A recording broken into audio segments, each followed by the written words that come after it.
ہم انڈونیشیا کے زخموں پر مرہم رکھنے کے لیے ہر طرح کی مدد کے لیے تیار ہیں۔ ترکی کے صدر رجب طیب اردگان کا اعلان۔ انڈونیشیا میں زلزلے اور سونامی کی وجہ سے جاں بحق ہونے والے بہن بھائیوں کے لیے میں اللہ سے رحمت و مغفرت کا طلبگار ہوں اور زخمیوں کی فوری صحت یابی کے لیے دعا گو ہوں۔ طیب اردوان کا پیغام۔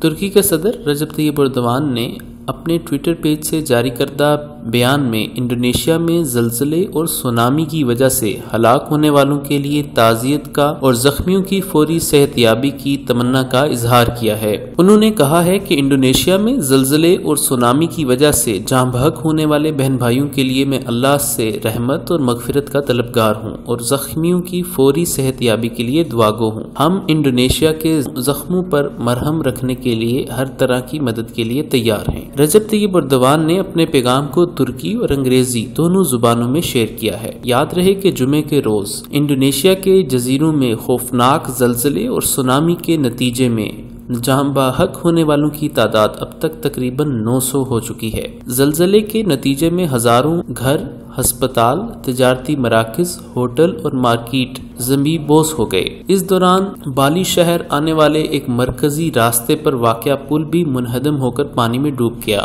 حکام کو منہدم عمارتوں کے ملبوں کے بیچ لاشیں ملی ہیں۔ علاوہ ازیں شہر کی سڑکوں پر بھی ہلاک شدگان کی لاشیں پڑی ہوئی ہیں۔ ٹی وی اسکرینوں پر دکھائے جانے والے مناظر میں عارضی طبی کیمپوں میں زخمیوں کی ایک بڑی تعداد علاج حاصل کرتی ہوئی دیکھی جا سکتی ہے۔ ویڈیو کے نیچے سبسکرائب کے بٹن پر کلک کریں، بیل کے آئیکن پر کلک کیجیے تاکہ ہر نئی ویڈیو کی نوٹیفیکیشن آپ کو مل جائے۔